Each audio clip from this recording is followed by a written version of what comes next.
Hello, welcome to this Facebook lesson. This is a program which is part of the Tweenie and Teen Breakthrough online course. These are online courses we run for teens, those in the age range of 13 up to 19, and for tweenies, those in the age ranges 10 up to 12, and we're empowering them with life skills. Today's lesson, as you can see on the next slide, is to do with effective communication between teenagers and parents. It is meant primarily for you as a teenager. So before we go into the actual lessons I've got 3 points I need to mention that can help you as a teenager to get real. So let's look at those points. Point number 1 is that you need to realize that your parents love you. No one else loves you to the same extent that your parents do. So whatever your parents say, no matter how difficult or how tough they are, unless they are outliers, they're the exception, they really love you. And their intentions are coming from a pure place, from a place of love.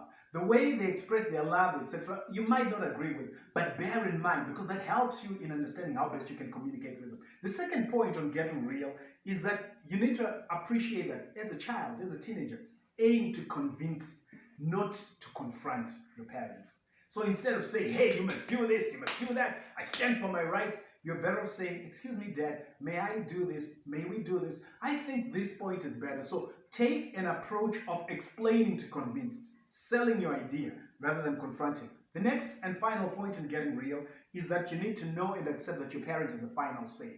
It doesn't matter what. Your parent has the final say. More so right now when you're a teenager, when you're living under their roof and you are depending upon them for everything. So accept that and it will save you a lot of stress. Moving on.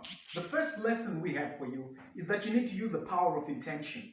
Approach your relationship, your communication with your parent with the intention of making it an excellent relationship. If you say to yourself, that self-talk in your mind, that I would like my relationship with my mom, with my dad to be extremely functional, that influences the words that you say, the way you say the words, the attitude with which you communicate with your parent, and the body language. So ultimately, it will contribute positively towards building an effective communication relationship. Next, you need to seek first to understand before you understood. Most teenagers complain that no one understands me, my parents don't understand me, my siblings. But listen, the key to being understood is to understand other people and to show them that you understand them. So invest in it, put effort into really understanding and being able to explain, I think mom sees things this way, I think dad thinks this way, I think dad is concerned about that, etc. Once you do that, you have graduated to another level of enhancing the effectiveness of the communication you have. Next, you need to use the 4 A's. Acceptance. Accept your parents as they are.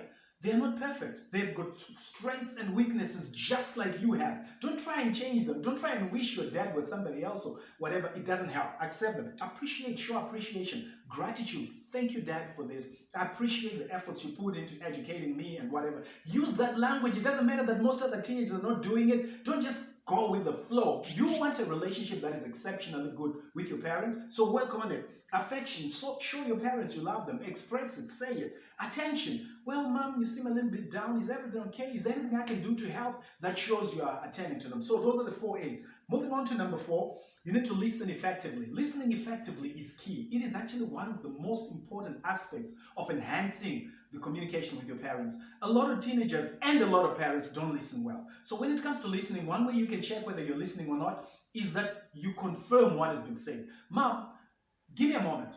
Let me share with you what I heard you say. Confirm if I heard is correct. You are concerned that I'm not putting enough time into my studies because of my extramural activities. Is that right? In particular, you're concerned about my sporting activities. Right. So when you do that, it confirms to your mom that you're listening, you're valuing what she's saying, and that you're paying attention. Right. So when you do that, it's much easier for your mom to also listen to you. But you must listen first. Listen effectively. Moving on to number 5, ask. A lot of us can't ask. Kids these days, I don't know, maybe it's because we watch TV and we see all these unrealistic films on TV. It's like we demand, I need this, I want this. No, you actually need to learn how to ask. Asking is great for you because it encourages